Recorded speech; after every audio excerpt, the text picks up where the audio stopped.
بسم اللہ الرحمن الرحیم۔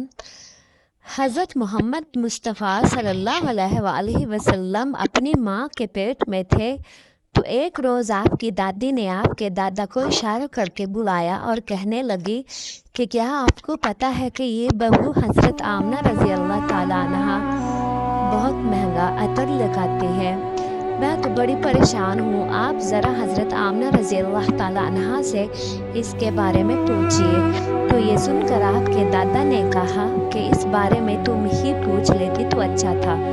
تو نے کیوں نہیں پوچھا؟ تو آپ کی دادی نے کہا میں اب آپ کو کیا بتاؤں، میں نے کئی مرتبہ کوشش کی لیکن جب بھی میں حضرت آمنہ رضی اللہ تعالیٰ عنہا کے سامنے جاتی ہوں تو اس کا نورانی چہرہ دیکھ کر خاموش ہو جاتی ہوں۔ آمنہ رضی اللہ تعالیٰ عنہا کے چہرے پر اتنی چمک آ گئی ہے کہ میں سمجھ ہی نہیں پا رہی ہوں، آپ ہی جا کر پوچھ لیجئے۔ یہ سن کر آپ کے دادا نے کہا کہ تو عورت ساتھ ہے،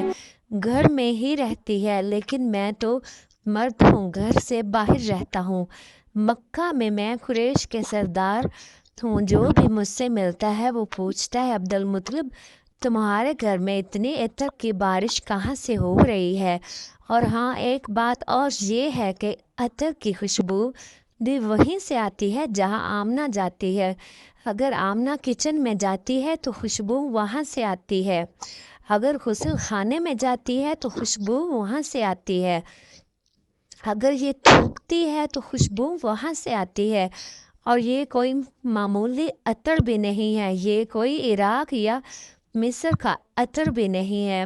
یہ تو کوئی خاص عطر ہی ہے۔ اس کے بعد آپ کے دادا عبدالمطلب نے ہمت کر کے حضرت آمنہ رضی اللہ تعالیٰ عنہا کو بلایا اور کہنے لگے بیٹی آمنہ، تجھے پتہ ہے کہ میں قریش مکہ کا سردار ہوں، میں خانہ کعبہ کا متولی ہوں، بڑی عزت والا ہوں، میں جہاں بھی جاتا ہوں لوگ مجھ سے پوچھتے ہیں کہ اے عبدالمطلب تیرے گھر سے عطر کی خوشبو کہاں سے آ رہی ہے؟ بیٹی آمنہ ایک بات بتاؤ، میں تو عطر لگاتا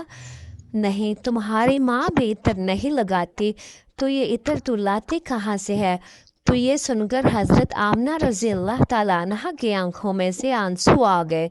اور کہنے لگی ابا جان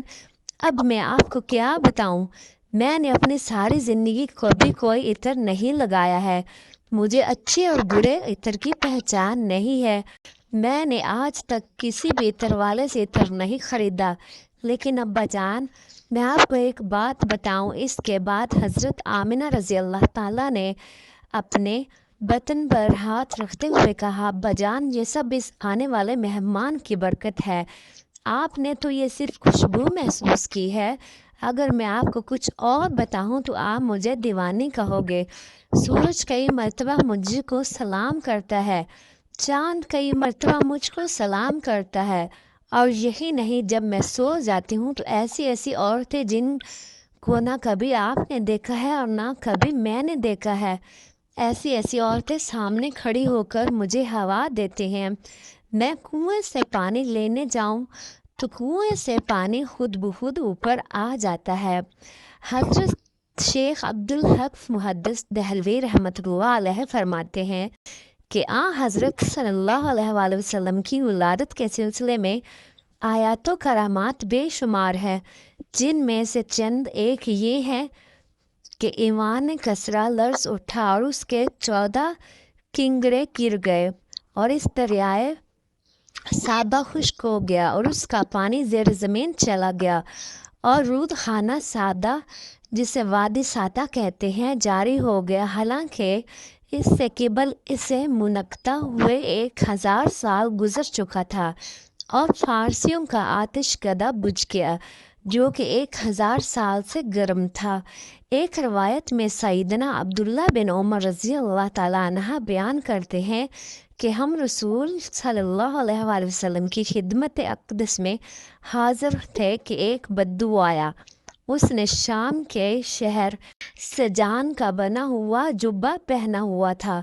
جس کو ریشم کے بنے ہوئے بٹن لگے ہوئے تھے۔ اس نے کہا تم لوگوں کا ساتھی یعنی محمد صلی اللہ علیہ وآلہ وسلم شہواروں کی اولاد، شہواروں کو یعنی جدی پشتی معزز لوگوں کو ذلیل تو حضور نبی کریم صلی اللہ علیہ وآلہ وسلم نے اس کا جبہ پکڑ کر فرمایا، میں تجھے بے عقلوں کا لباس پہنے ہوئے دیکھ رہا ہوں۔ پھر آپ صلی اللہ علیہ وآلہ وسلم نے فرمایا، جب نوح علیہ السلام کی وفات کا وقت آیا تو انہوں نے اپنے بیٹے سے فرمایا، میں تجھ کو وصیت کرتا ہوں، 2 چیزوں کا حکم دیتا ہوں اور 2 چیزوں سے روکتا ہوں۔ میں تجھے لا الہ الا اللہ کے ذکر کرنے کا حکم دیتا ہوں، کیونکہ اگر 7 آسمان اور 7 زمین ایک پلڑے میں رکھ دی جائیں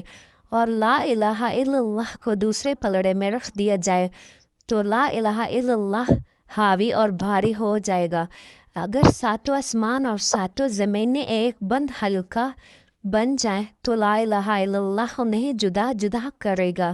اور میں تجھے سبحان اللہ و بحمدہ پڑھنے کا حکم دیتا ہوں، کیونکہ یہ ہر مخلوق کی تسبیح ہے اور اس کی برکت سے ہر مخلوق کو رزق ملتا ہے۔ حضرت خبیب رضی اللہ عنہ کو حجیر بن احاب نے 100 اونٹ کے بدلہ میں خریدا تھا تاکہ اپنے باپ کے بدلہ میں ان کو قتل کرے۔ بخاری شریف کی روایت ہے کہ حارث بن عامر کی اولاد نے انہیں خریدا کہ انہوں نے بدر میں حارث کو قتل کیا تھا۔ صفوان نے تو انہیں اپنے قیدی حضرت زید رضی اللہ عنہ کو فوراً ہی حرم سے باہر اپنے غلام کے ہاتھ بھیج کے ان کو قتل کر دیے جائیں۔ اس کا تماشا دیکھنے کے لیے اور بھی بہت سے لوگ جمع ہوئے، جن میں ابو سفیان بھی تھا۔ اس نے حضرت زید رضی اللہ عنہ سے شہادت کے وقت پوچھا کہ اے زید، تجھ کو خدا کی قسم سچ کہنا، کیا تجھ کو پسند ہے کہ محمد صلی اللہ علیہ وسلم کی گردن تیرے بدلہ